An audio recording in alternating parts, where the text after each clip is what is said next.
Hello everyone, welcome to my channel. நம்ம இந்த வீடியோவில் 7.5க்கான allotment list final cut off, closing cut off எல்லாமே பார்க்கலாம். நேற்று கவுன்சிலிங் முடிஞ்சிச்சு. அதுக்கான அலாட்மெண்ட் லிஸ்ட் ரிலீஸ் பண்ணியிருக்காங்க. ஸோ அதுக்கான கட் ஆஃப்ங்கிறத நம்ம எவ்வளோன்னு பார்க்கலாம். அதுக்கு முன்னாடி நம்ம சேனலை சப்ஸ்கிரைப் பண்ணிடுங்க, லைக் பண்ணிடுங்க. இந்த கட் ஆஃப்ங்கிறது நம்ம ஏற்கனவே பழைய வீடியோ பார்த்த எல்லாருக்குமே தெரியும் எவ்வளோ கட் ஆஃப்க்கு சீட் கிடைக்கணும். அந்த கட் ஆஃப் ரேஞ்சுக்கு தான் சீட் கிடச்சிருக்கு. ஸோ நான் போட்ட வீடியோ எல்லாத்துக்குமே ப்ரூஃபோடு போட்டேன்னு சொன்னேன். அதுக்கான கரெக்டாக கட் ஆஃப்ங்கிறதையும் கிடச்சிருக்குங்கிறது என்னால் ப்ரூஃபோடு காட்ட முடியும். அதுக்கு வீடியோக்குள்ளே போகலாம் வாங்க. இது என்னோடய பழைய வீடியோவில் உள்ள கட் ஆஃப் நான் எவ்வளோன்னு சொல்லியிருந்தேன். எம்பிசிக்கு 380 ப்ளஸ் ஆர் -20 இருந்தாலே உங்களுக்கு கிடைக்கும்னு சொன்னேன்.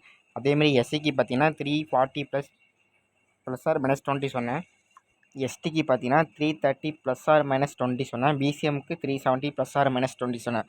ஆனால் இந்த வரைக்கான க்ளோசிங் கட் ஆஃப் எவ்வளோன்னு பார்க்கலாம் பாருங்கள்.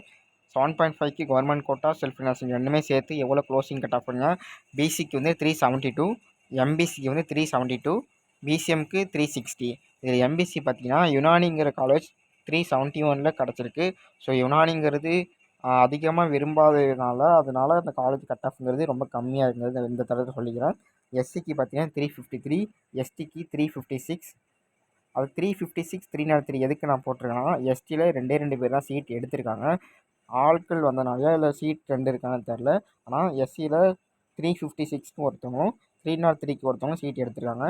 எஸ்சியில் பார்த்தீங்கன்னா எஸ்சிஏல 358க்கு சீட் கிடச்சிருக்கு. ஸோ நம்ம போட்ட கட் ஆஃபுக்கும் இதுக்கும் கிட்டத்தட்ட சேம் தான். எஸ்சிக்கு நான் சொன்னேன் 330 ப்ளஸ் ஆர் -20 சொல்லும்போது 360 கிட்ட கிடச்சிருக்கு. ஸோ நான் சொன்ன மாரி எல்லாமே கரெக்டாகவும் ப்ரூஃபோடு நாங்கள் போட்டேன், கிடைக்கணும் அதேமாரி கிடச்சிருக்கு. ஸோ நான் எல்லா வீடியோவுமே ப்ரூஃபை தான் போட்டிருக்கேன். இது எல்லாமே உங்களுக்காக தான். ஏன்னா போன இயர் நடந்த கவுன்சிலிங் நம்ம நேரில் பார்த்தனால என்னால் கரெக்டான அனலைஸ் பண்ண முடியும், பண்ணி உங்களுக்கு கொடுத்துருக்கேன். நான் எல்லா வீடியோவுமே எந்த ஒரு நோட்டிஃபிகேஷன் எது வந்தாலுமே உங்களுக்காக உடனடியாக கொடுத்துக்கிட்டு இருக்கேன். எல்லாம் உங்களுக்காக மட்டும்தான். இதை ஹெல்ப் பண்ணி நிறைய பேர் சீட் வாங்கி போகணும். அவங்க ட்ரீம் அவங்களுக்கு கிடைக்கணுக்காக மட்டும்தான் இவ்வளோ பண்ணிக்கிட்டு இருக்கேன்.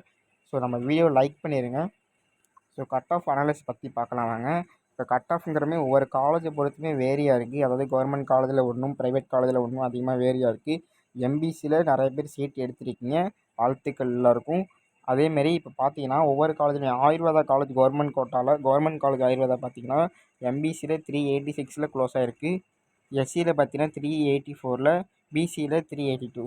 ஸோ ஒவ்வொரு காலேஜுமே வேரி ஆகிட்டு தான் இருக்குது. ஸோ இந்த பிடிஎஃப் நம்ம வேணுங்கன்னா கமெண்ட் பண்ணுங்கள், நான் உங்களுக்கு சென்ட் பண்ணுறேன். ஸோ பார்த்தீங்கன்னா இந்த காலேஜில், அதாவது ஆயுர்வேதா மெடிக்கல் காலேஜ் கோயம்புத்தூரில் இருக்குது. இதில் பார்த்தீங்கன்னா பிசிக்கு 390 க்ளோஸ் ஆகிருக்கு.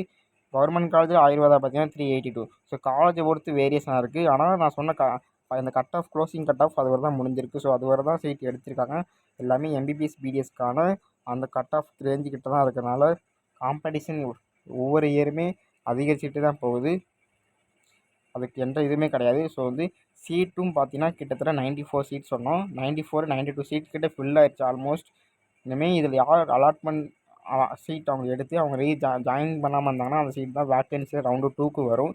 ஸோ ரவுண்ட் 2 வரதா நடக்குதா இல்லைன்னு பொறுமையாக பார்ப்போம். ஸோ கட் ஆஃப்ங்கிறது ரொம்ப கம்மியாக தான் சொன்ன மாதிரி கம்மியாக இருக்குது. ஆனால் ரொம்ப கம்மியாகலை. கவுன்சிலிங் எவ்வளோ பேர் அட்டன் பண்ணியிருக்காங்களோ அந்த கவுன்சிலிங் அட்டன் பண்ணுறத பொறுத்து தான் கட் ஆஃப்ங்கிறது நம்மளால் கரெக்டாக ப்ரெடிக்ஷன் பண்ண முடியும். ஆனால் நம்ம அதுக்கு முன்னாடியே கிட்டத்தட்ட 1 மந்த்துக்குமே ப்ரெடிக்ஷன் பண்ண இவ்வளோ தான் கிடைக்கணும், அதேமாரி நடந்திருக்கு. ஸோ கட் ஆஃப்ங்கிறது ஆயுஷை பொறுத்தவரையுமே நம்மளால் கரெக்டாக சொல்ல முடியாது. அந்த காலேஜ் யார் யார் போய் அந்த கவுன்சிலிங் அட்டன் பண்ணுறீங்களோ அவங்கள பொறுத்து தான் கட் ஆஃப்ங்கிறது க்ளோசிங் ஆகும். ஸோ அதேமாரி பார்த்தீங்கன்னா ஒவ்வொரு காலேஜுமே வேரியாக தான் இருக்குது. கவர்மெண்ட் காலேஜ் வரைக்கும் நம்ம கட் ஆஃப் எவ்வளோன்னு பார்க்கலாம் வாங்க. சென்னையில் இருக்க டாப் காலேஜில் ஒன்று தான் கவர்மெண்ட் சித்தா காலேஜ். அதில் சீட் பார்த்தீங்கன்னா எம்பிசியில் 3423, அதாவது 423 க்ளோஸ் ஆகிருக்கு. எஸ்சிக்கு பார்த்தீங்கன்னா 385, பிசிஎம்க்கு 384.